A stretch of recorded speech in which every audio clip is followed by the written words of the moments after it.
Hello friends, स्वागत है आप सभी का आपके अपने यूट्यूब चैनल के शर्मा 620 में।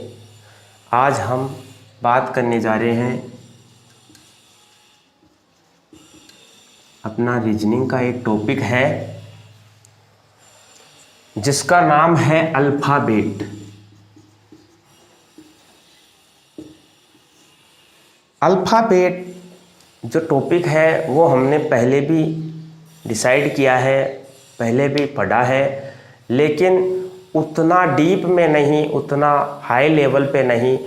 इसलिए आज इसको हम दोबारा स्टार्ट करते हैं और देखते हैं, इसको इतना डीप लेवल पर ले जाते हैं, इतना बारीकियों से अध्ययन करते हैं इसका, क्योंकि आने वाली जो एग्ज़ाम्स है दोस्तों, फॉर एग्ज़ाम्पल जो पटवार की एग्ज़ाम आ रही है,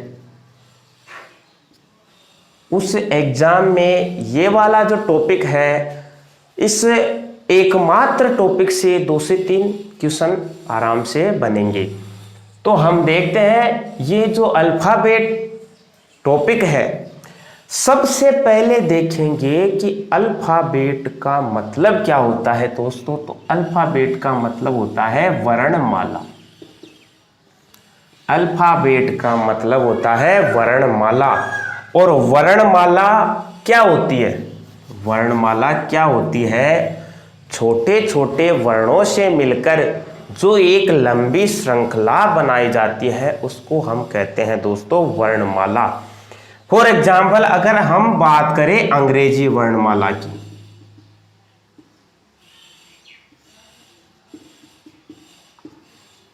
अगर हम बात करें अंग्रेजी वर्णमाला की, तो दोस्तों अंग्रेजी वर्णमाला में टोटल 26 अक्षर होते हैं।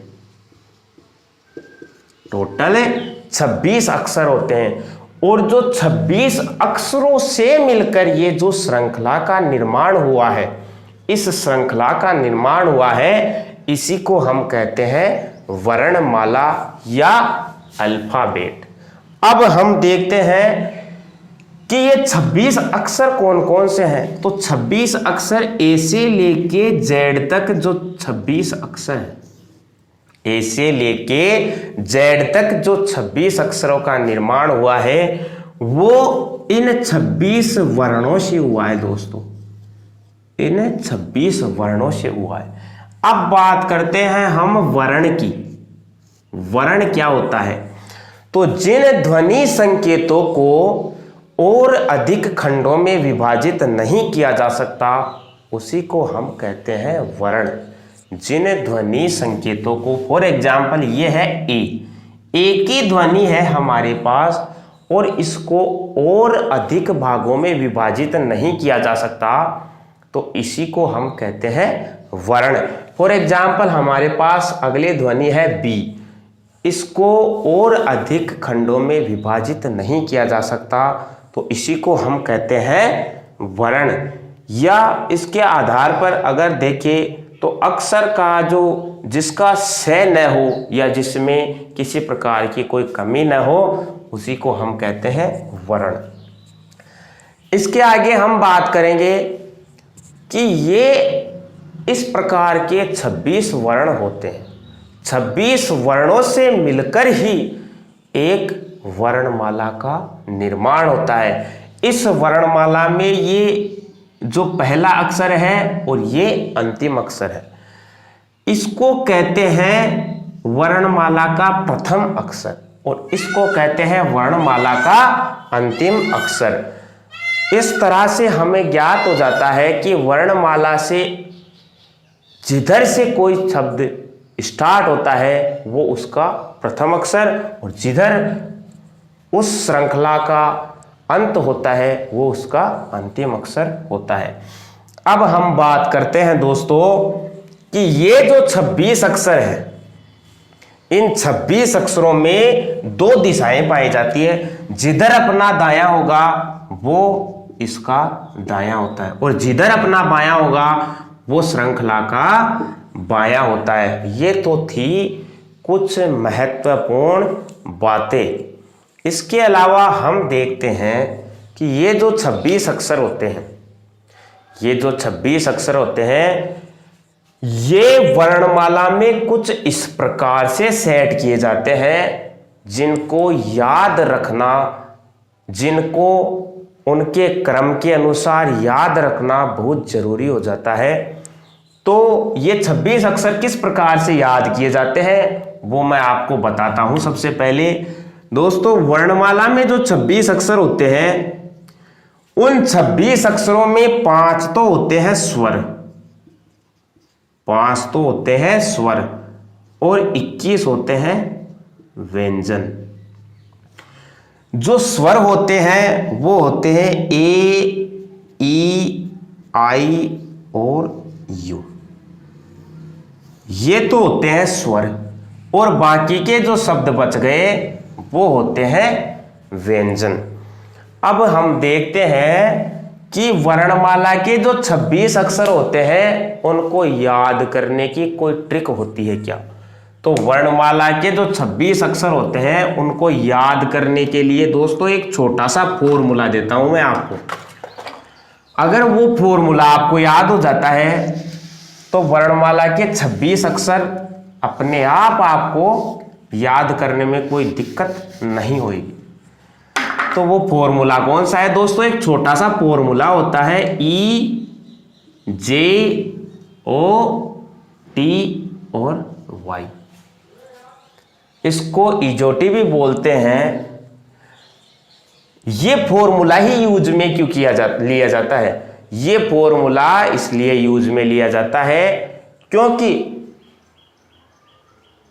ये जो जितने भी अक्षर है 5, इन 5 अक्षरों के बीच में 5-5 अक्षरों का गैप पाया जाता है। फॉर एग्जाम्पल, ई को हम 5 नंबर देते हैं, जे को हम 10 नंबर देते हैं, ओ को हम 15 नंबर देते हैं, टी को हम 20 नंबर देते हैं और वाई को हम 25 नंबर देते हैं। इस तरह से इनकी जो नंबरिंग होती है वो हम इनको दे देते हैं। जब हम इनकी नंबरिंग दे देते हैं, इनका वर्ण का स्थान इनको दे देते हैं, तो इनके आगे और इनके पीछे वाले 2-2 अक्षर हमें याद करने होते हैं। फॉर एग्जाम्पल, ये हो गए हमारे पास 5 अक्षर। अब इनके पीछे कितने अक्षर बच गए, 4। इसके आगे 2 और इसके पीछे 2, इसके आगे 2 और इसके पीछे 2, इसके आगे 2 और इसके पीछे 2। इस तरह से अक्षर बच जाते हैं दोस्तों। तो ये है हमारा वर्णमाला ज्ञात करने का एक छोटा सा फॉर्मूला। इसके अलावा अगर हम बात करें दोस्तों, वर्णमाला में बाएं से दाएं, ये वर्णमाला का बायां भाग है और ये वर्णमाला का दायां भाग है।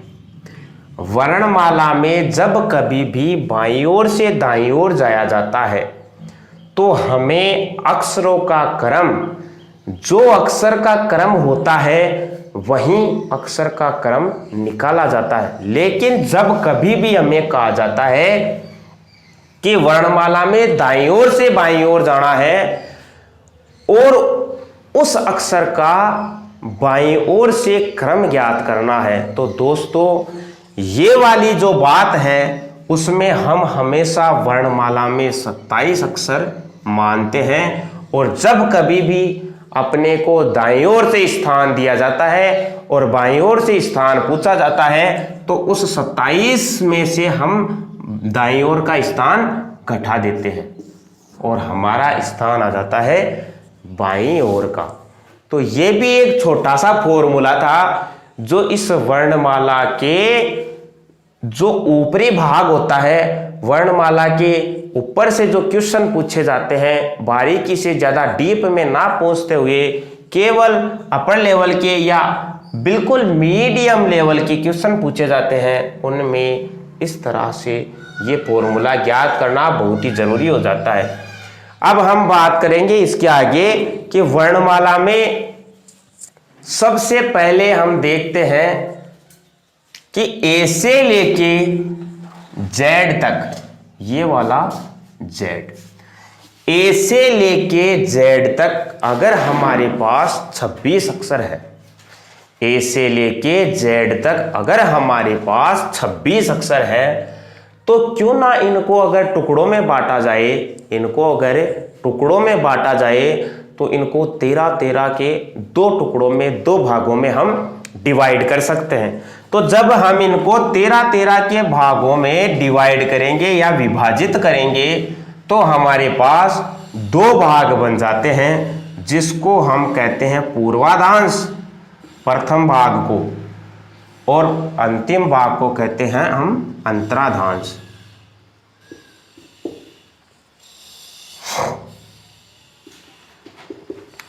तो ये बन गए हमारे पास इनके 2 भाग। अब ये 2 भाग कौन कौन से बने हैं वो मैं आपको बताता हूं दोस्तों।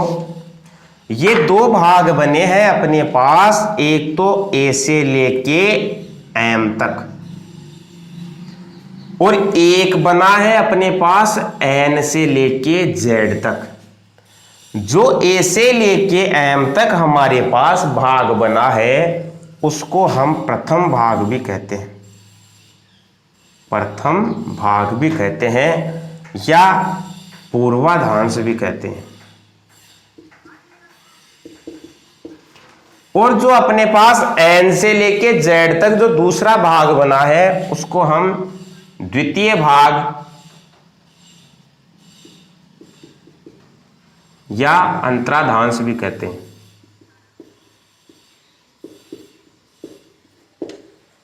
द्वितीय भाग या अंतराधांश भी कहते हैं।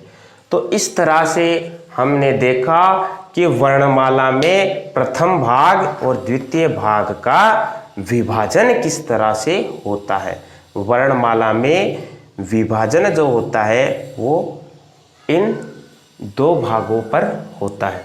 अब हम देखेंगे दोस्तों कि वर्णमाला जो है, वर्णमाला में अगर 26 अक्षर होते हैं तो उन 26 के 26 अक्षरों को हमें याद करना होगा। जब तक वो 26 अक्षर हमें याद नहीं होते तब तक वर्णमाला पढ़ना बिल्कुल बेकार है दोस्तों। क्यों? क्योंकि वर्णमाला में जितने भी क्वेश्चन बनते हैं वो उन 26 अक्षरों के आधार पर ही बनते हैं। तो हम बात करेंगे उन 26 अक्षरों को याद करने की कोई ट्रिक।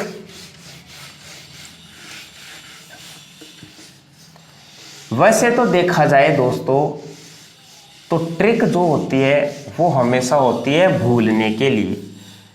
ट्रिक बनी ही भूलने के लिए है, ट्रिक कोई याद करने के लिए थोड़ी बनी है। ट्रिक आप आज याद करोगे लेकिन एग्जाम में भूल जाओगे। तो इसलिए हम देखते हैं इनको मेथड के अनुसार। फॉर एग्जाम्पल ये है हमारा ए, ये है बी, ये सी, ये डी, ये ई। तो सबसे बेटर रहेगा इनका वर्ण बार बार लिखना। A1, B2, C3, D4, E5। आपको 26 के 26 अक्षर इसी तरह से बार बार लिखना है, कम से कम 5 बार। जब आप 5 बार इनको लिख लोगे, याद करने का मैं मेथड बताता हूं आपको। ये मेथड, अगर इस मेथड से आपने एक बार इनको कवर कर लिया तो मेरी गारंटी है दोस्तों आप जिंदगी भर में भी इन वर्णों का जो अक्षर भूल जाओ तो मेरी गारंटी है। फॉर एग्जाम्पल आपको क्या करना होगा, सबसे पहले तो इनको 26 अक्षरों को लगातार A1, B2, C3, D4, E5 इस क्रम में लिखना होगा 5 बार। फिर क्या करना होगा, कोई सा भी न्यूज़पेपर ले लो या कोई इंग्लिश का पैराग्राफ ले लो। अब आपको क्या करना होगा कि 5 लाइनों का एक पैराग्राफ लेना है, 5 लाइनों का एक पैराग्राफ लेना है। अब उस पैराग्राफ का क्या करना होगा कि पैराग्राफ में जो भी शब्दारे हैं, for example once upon a time, इस तरह से जो भी शब्दारे हैं उसमें उनकी नंबरिंग करनी होगी। फॉर एग्जाम्पल ओ आया तो ये 15 पे, एन आया तो ये 14 पे, ई आया तो ये 5 पे। इस तरह से जितने भी शब्द आ रहे हैं उनकी आपको नंबरिंग करनी होगी इन 5 लाइनों की। 5 लाइनों की नंबरिंग करनी है वो भी बिना देखे। जब आप इन 5 लाइनों की नंबरिंग करते जाओगे दोस्तों, तो जितना टाइम इस लाइन की नंबरिंग करने में लगेगा उतना टाइम इसमें नहीं लगेगा, और जितना टाइम इस लाइन की नंबरिंग करने में लगेगा उतना टाइम इस लाइन की नंबरिंग करने में नहीं लगेगा, और जितना टाइम इस लाइन की नंबरिंग करने में लगेगा, आप ये वाली लाइन है इसका नंबरिंग इतनी जल्दी करोगे कि आपको पता नहीं रहेगा कि हमने नंबरिंग की है या किसी और ने। ये ट्रिक नहीं है दोस्तों, ये है मेथड। अल्फाबेट को याद करने का इससे बेटर कोई मेथड नहीं है, इससे बढ़कर कोई मेथड नहीं है। ये मेथड इस तरह का है कि फटाक से आपको पूछा जाए कि आर कितने नंबर पे आएगा तो आप बिना सोचे कह दोगे कि 18 नंबर पे आएगा, या पूछ लिया जाए कि 19वें नंबर पे कौन सा अक्षर आता है तो आप फटाक से कह दोगे कि एस अक्षर 19वें नंबर पे आता है। लेकिन यही अगर आप अल्फाबेट ट्रिक से याद करने लगोगे, फॉर एग्जाम्पल मैं बताने को तो बता दूंगा, ट्रिक भी बता दूंगा, मेरे को इतना ज्यादा मुश्किल नहीं होता बताना।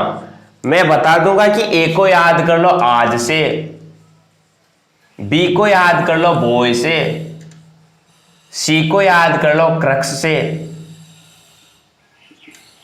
डी को याद कर लो डे से। बताने को तो बता दूंगा मैं, लेकिन ये वाली जो ट्रिक है वो अक्सर हम भूल जाते हैं। जबकि ये जो मेथड है वो आप भूलना तो चाहोगे लेकिन भूल नहीं पाओगे। क्या आप भूलना तो चाहोगे,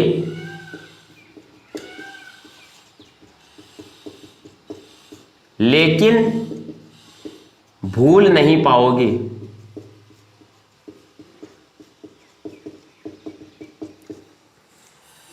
इस मेथड को आप जितना ज्यादा भूलना चाहोगे आपको उतना ही ज्यादा याद होता जाएगा। आप भूलना तो चाहोगे लेकिन भूल नहीं पाओगे। ये एक मेरा छोटा सा कॉन्सेप्ट है दोस्तों। इस कॉन्सेप्ट को जब आप याद करने जाओगे तो आपको इतना गहन, इतना मजबूत तरीके से ये इनकी नंबरिंग याद हो जाएगी कि आप इनको कभी भूल नहीं पाओगे। तो ये है हमारा अल्फाबेट को याद करने का एक मेथड। अब हम देखते हैं दोस्तों कि अगर हमें अल्फाबेट याद हो जाती है तभी हम इनके क्वेश्चन या इनके टाइप्स को पढ़ पाते हैं। तो सबसे पहले मैं चाहता हूं कि आज आप अल्फाबेट की नंबरिंग याद कर सको दोस्तों। ये मेरा आपसे वादा है कि जब तक आपको अल्फाबेट नंबरिंग याद हो जाती है, जब तक आपको अल्फाबेट नंबरिंग याद हो जाती है, ठीक उसके बाद मैं आपको अल्फाबेट की एक एक टाइप इस तरह से पढ़ा दूंगा कि दोबारा कभी आपको अल्फाबेट नामक टॉपिक पढ़ने की या उसको सर्च करने की जरूरत नहीं पड़ेगी दोस्तों। लेकिन वो कब होगा? जब आपको मैं पूछूं कि एन कितने नंबर पे आता है और आप बिना सोचे कह दो कि एन 14 नंबर पे आता है, और आपको मैं पूछूं कि टी कितने नंबर पे आता है और आप बिना सोचे कह दो कि टी 20 नंबर पे आता है। जब आपको मैं नंबरिंग ना पूछते हुए इनके वर्ण पूछ लूं, फॉर एग्जाम्पल मैं पूछ लूं कि 10 नंबर पे कौन सा अक्षर आता है और आप बिना सोचे ही कह दो कि 10 नंबर पे जे वाला अक्षर आता है, तो इस तरह से जब आपको ये चीजें याद हो जाएगी फिर उसके बाद में अल्फाबेट पढ़ने का कुछ मजा ही अलग है दोस्तों। मैं आपको एक बात बता दूं कि ये जो अल्फाबेट टॉपिक है ये अकेला मात्र एक टॉपिक नहीं है, ये टॉपिक है दोस्तों कम से कम 3-4 टॉपिकों के ऊपर आधारित। इस एकमात्र टॉपिक से रीजनिंग के 3 से 4 टॉपिक डिपेंड है इस एकमात्र टॉपिक के ऊपर। और जब इस अकेले टॉपिक पर 3 से 4 टॉपिक डिपेंड हो सकते हैं तो मानते हैं हम कि 3 से 4 टॉपिक जब डिपेंड होते हैं तो 8 से 9 नंबर के क्वेश्चन हर एग्जाम में यहां से बनते हैं। मेरा अल्फाबेट पढ़ाने का कोई शौक नहीं था, मैं केवल अल्फाबेट का टॉपिक दोबारा इसलिए लेके आया हूं क्योंकि रीजनिंग में अगर कोई चीज खास है तो वो है अल्फाबेट का टॉपिक। अल्फाबेट के टॉपिक से ही रीजनिंग की शुरुआत होती है। अल्फाबेट जब तक आपको याद नहीं रहेगी, अल्फाबेट का टॉपिक जब तक आपको नहीं आएगा तो हम कह नहीं सकते कि हमें रीजनिंग का कुछ बेसिक भी आता है। ये दोस्तों रीजनिंग का बेस है। रीजनिंग जब हम स्टार्ट करते हैं, रीजनिंग का मतलब क्या होता है आज तक किसी ने नहीं पूछा मेरे से कि रीजनिंग जो शब्द है दोस्तों इसका मतलब होता है तर्क शक्ति। और तर्क शक्ति का मतलब होता है तर्क वितर्क में हमें कोई चीज ज्ञात करना। तो तर्क वितर्क का सबसे बेसिक टॉपिक है अल्फाबेट। अल्फाबेट जब हमें याद हो जाता है तो हमें तर्क वितर्क करना भी आ जाता है।